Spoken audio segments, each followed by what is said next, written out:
Hi, I'm Danny. Today I'm going to explain a movie where a bizarre team of criminals with wild powers, like a brainy killer, a yellow weasel, and a shark man, are forced into a deadly mission by the government.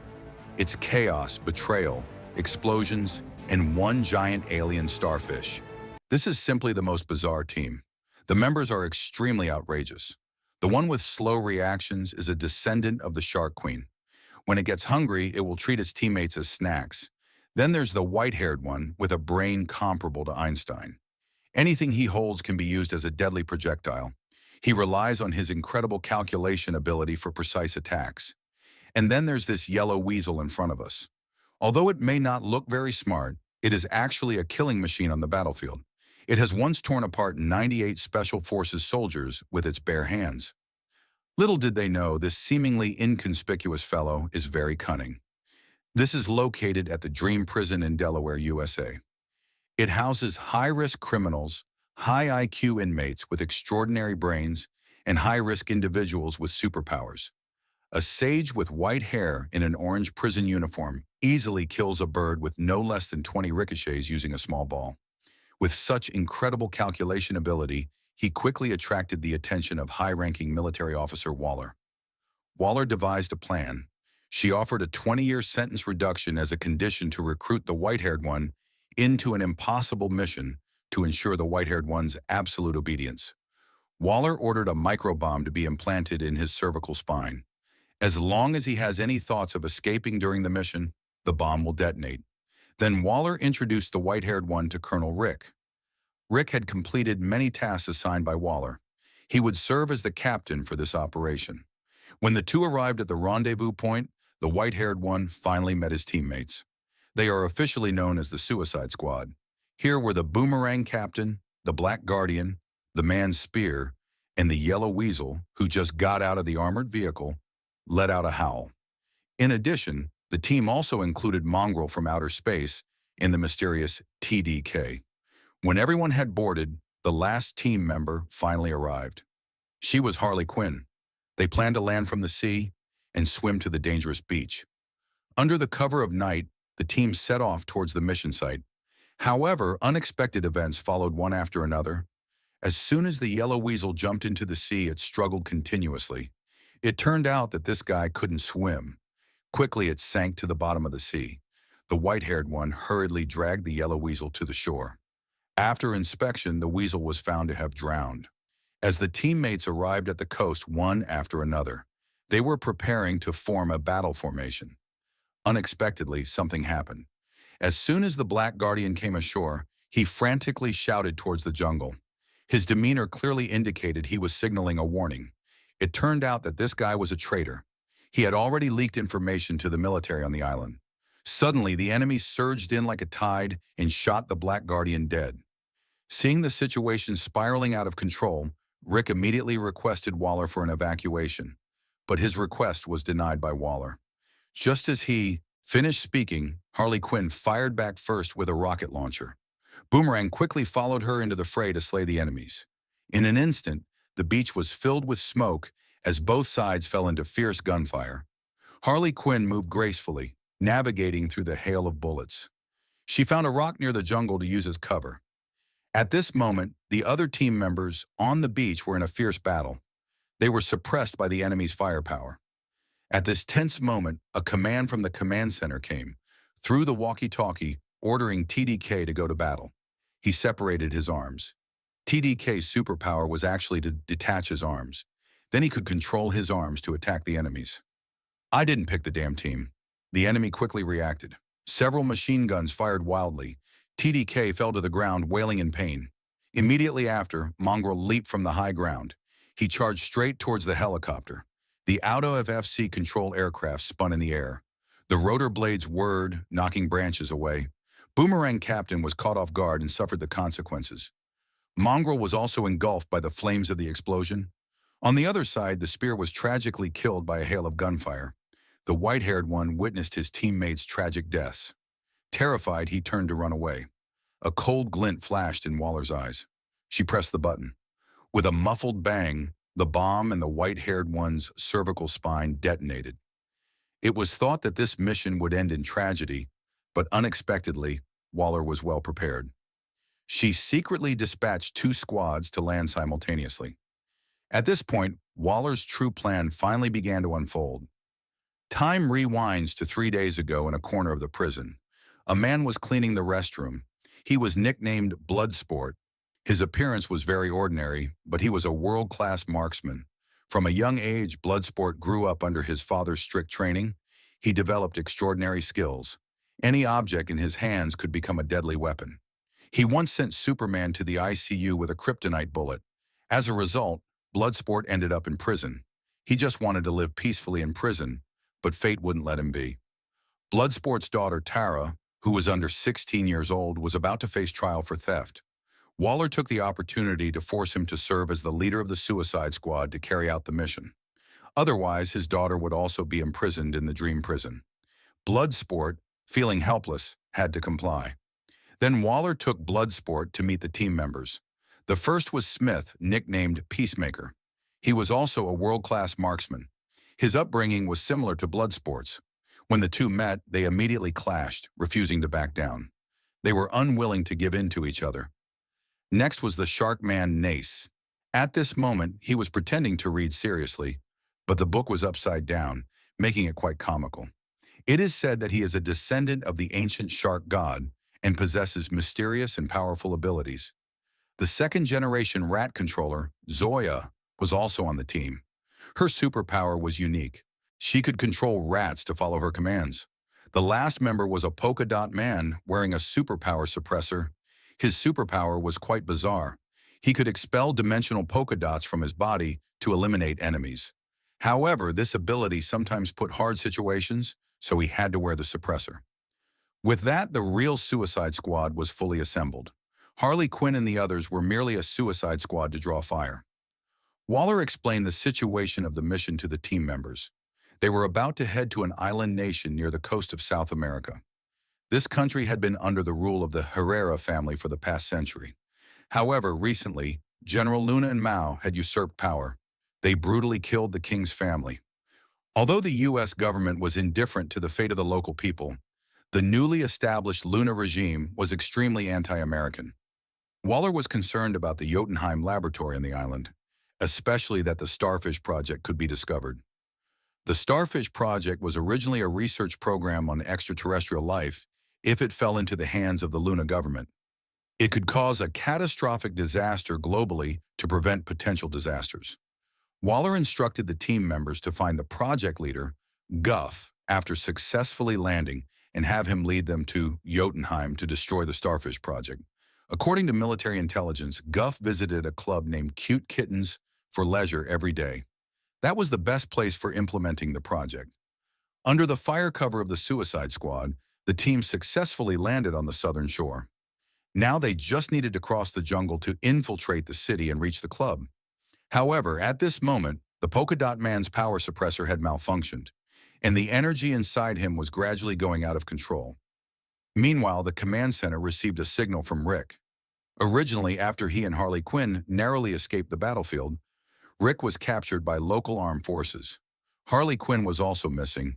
Given that they were close in proximity, Waller decided to change the plan temporarily to rescue Colonel Rick first. So the group decided to take a short rest and set off after dawn. However, the Polka Dot Man was in a critical condition to prevent harming his teammates. He ran into the bushes to release all his energy and then awkwardly returned. Bloodsport was still trying to gather his thoughts when the rat under his feet suddenly screamed. It turned out that the Shark Man Nace had almost eaten Zoya. This guy was clearly greedy again. Bloodsport shot to save Zoya.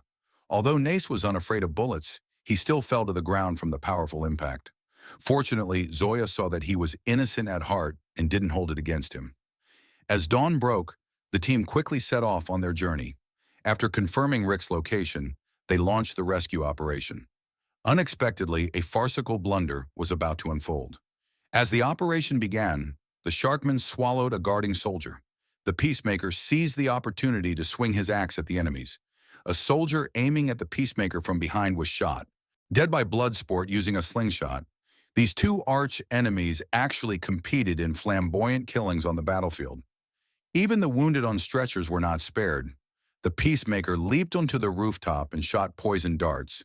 Even the lawyers fell victim to his attacks. Bloodsport used a flamethrower to turn the support staff into ashes.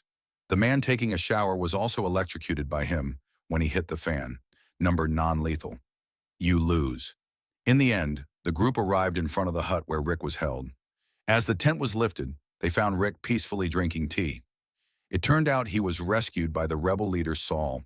Their goals were unexpectedly aligned.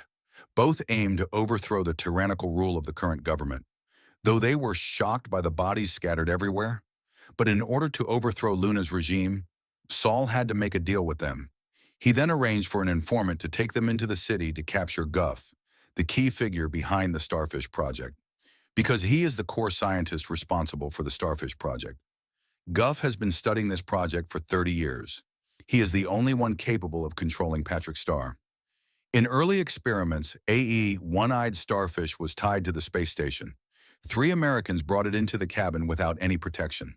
The giant starfish would produce smaller starfish from its armpits. However, these were not larvae but parasitic derivatives. They would attach themselves to the host's face and manipulate the host to become a part of themselves. They used the host's consciousness to enhance their strength. Guff kept it imprisoned in the Jotunheim laboratory for conducting human experiments. Meanwhile, Harley Quinn had fallen into a real predicament. Previously, she had obtained the spear's weapon. Harley planned to perish alongside the enemy. However, she was unfortunately captured by Luna's subordinates. Surprisingly, the soldiers didn't kill her, but instead dressed her up and sent her to Luna.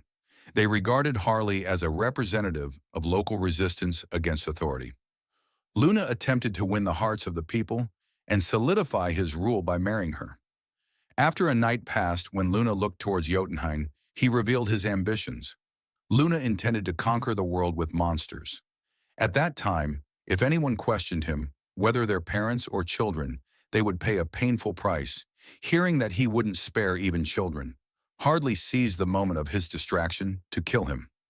On the other side, in the complex conditions of the rainforest, the team members, who had not undergone physical training, quickly ran out of stamina, and the polka dot man's face once again showed colorful energy.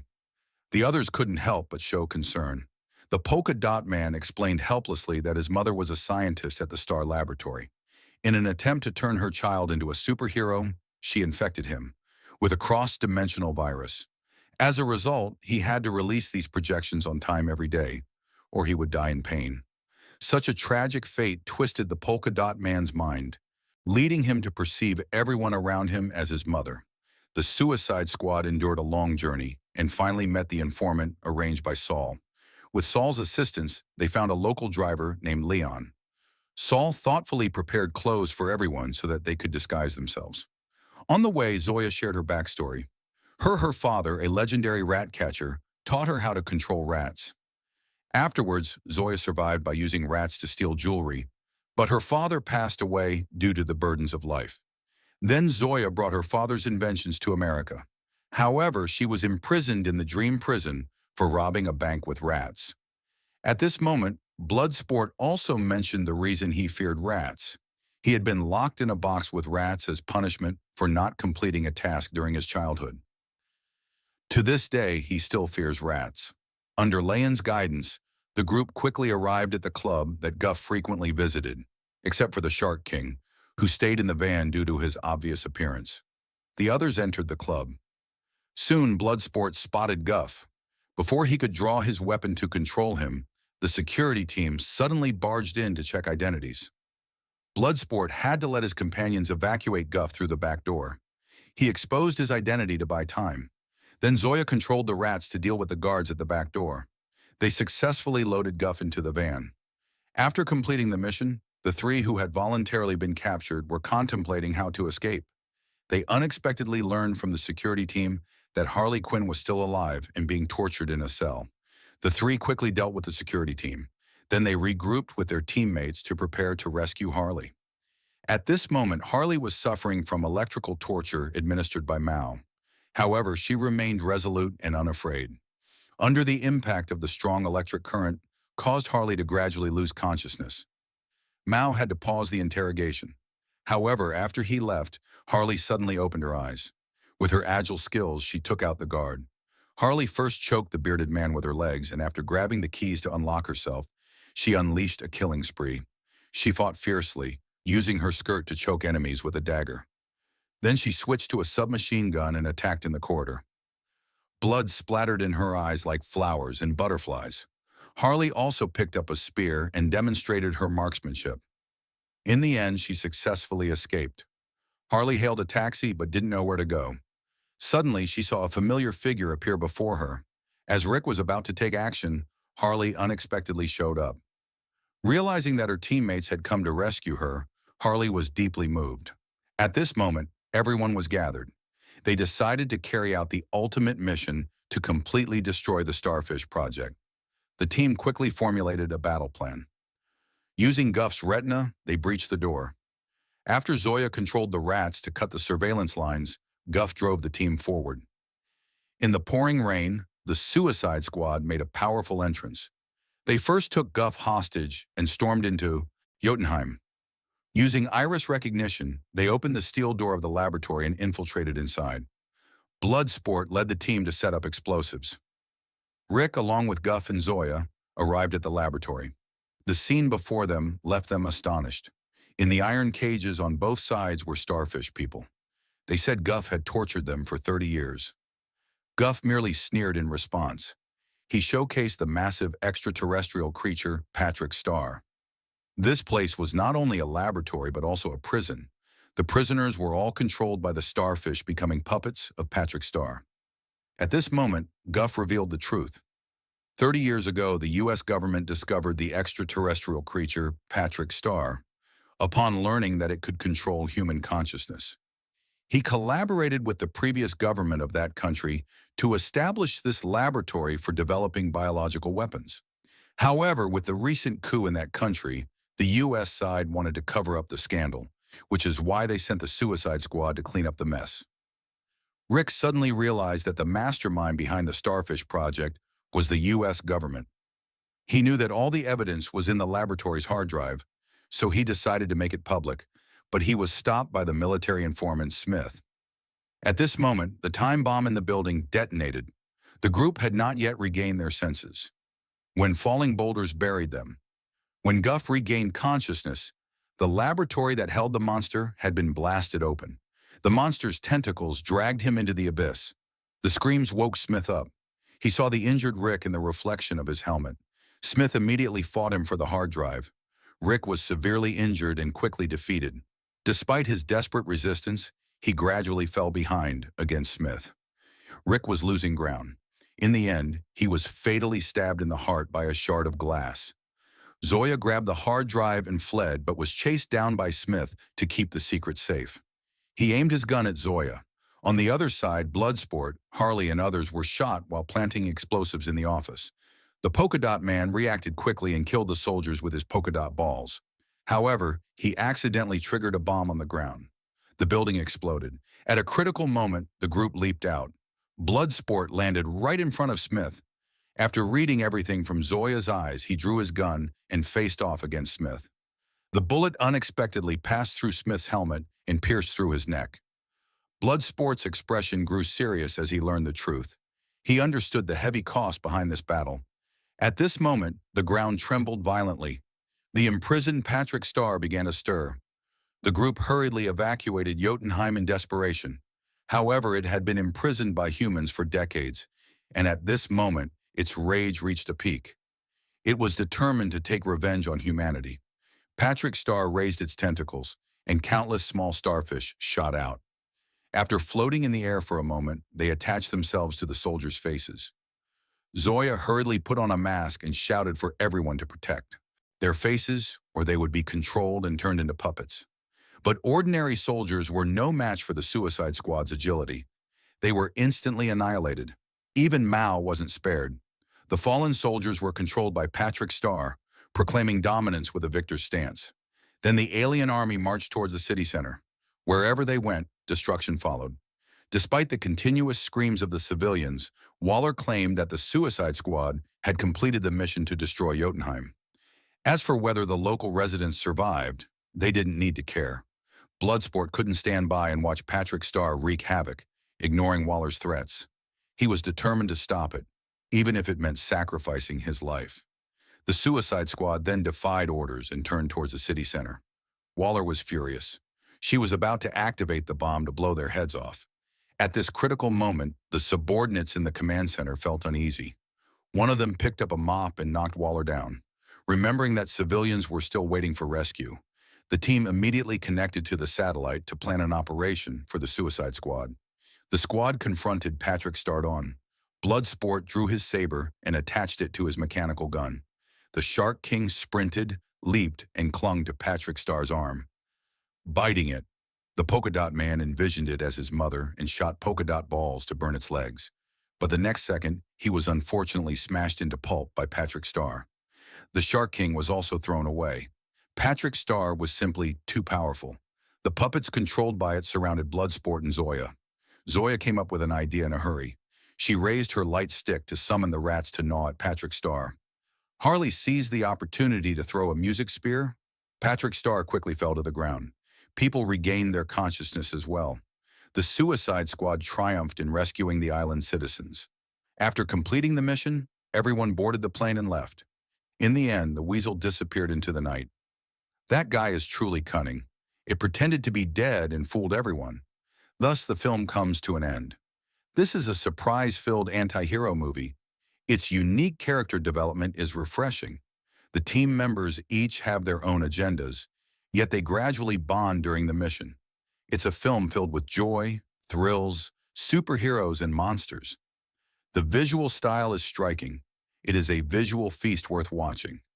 Interested friends can check out the original film, The Suicide Squad.